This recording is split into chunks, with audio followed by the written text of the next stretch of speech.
All right. So Mark Wagenbrenner was not able to be here, so we have Steve Bollinger here to introduce Team Wagenbrenner. Thank you.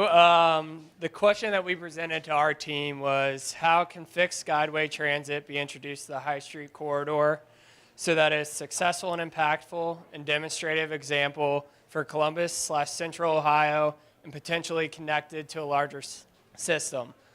I come from Cincinnati, and whatever we do, let's make sure we don't do a pause in the system and then just waste a bunch of money and figure it out later.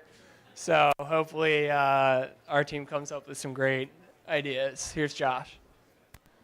So I'm going to give you all a free pass to do what I know you already want to do, which is to pull out your cell phone and get on the internet, and you can go ahead and go to cardinalline.com.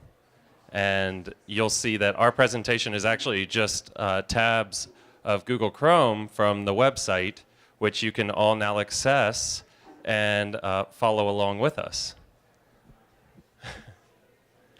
So we'll start first with the route that we have chosen for what we have dubbed the Cardinal Line. The Cardinal Line would be an initial light rail route through the High Street corridor, fixed guideway, separated right-of-way, and I will pass it off to answer a little bit more about it.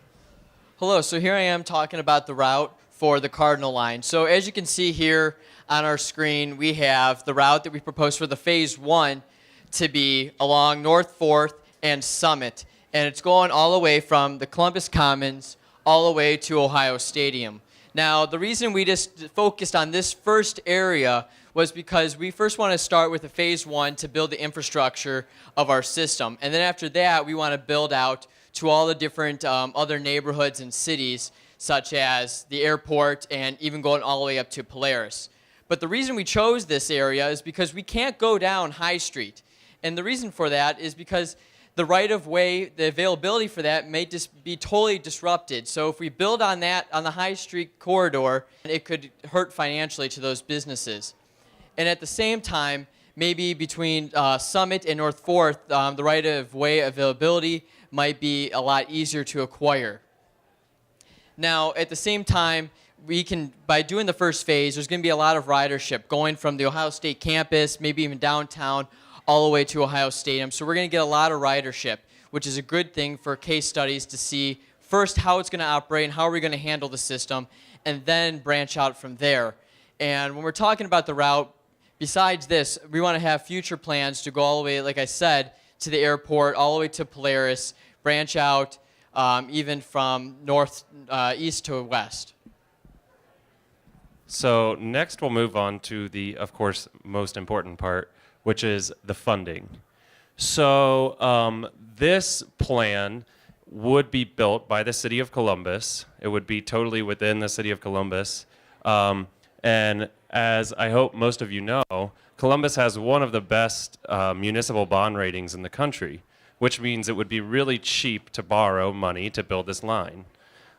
So the City of Columbus would borrow $300 to $400 million, which it would cost to build this line, and then would pay back those funds using a variety of fund sources, which are all up here.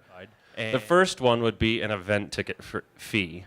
So you could charge $1 per ticket, or maybe a percentage of the price of the ticket, to events at Nationwide Arena, Schottenstein Center, Ohio Stadium, the LC Pavilion, and other large venues throughout the corridor. And their ticket would actually allow you to get on the train for free. So, so that would be a way to kind of pay down some of the debt of the project. Also, a parking lot surcharge. So for each surface parking lot, we would charge some kind of tax or fee to help pay for the project. Another one, which would be really nicely used in conjunction with a parking surcharge, would be a development surcharge.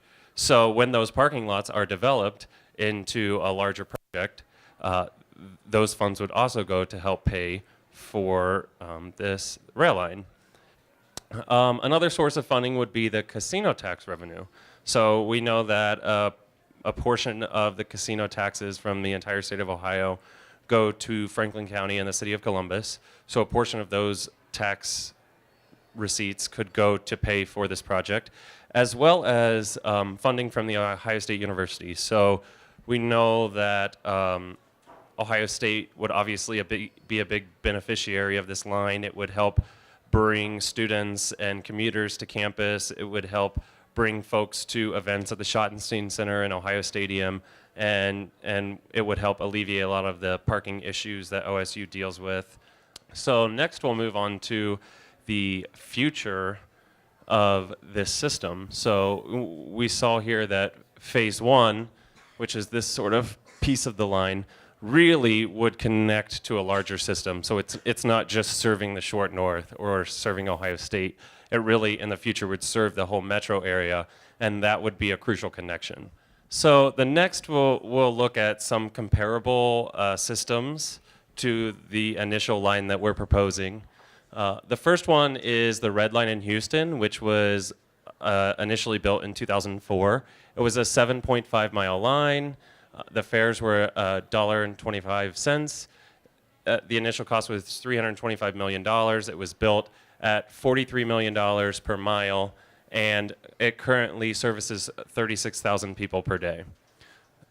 And as you can see, actually, so I know this is a hard number to read. This is the density of Columbus. It's 3,600 people per acre. That's actually the densest of all the cities on this. So even though maybe Houston and Phoenix are larger cities, Columbus is actually denser, which is more conducive to transit.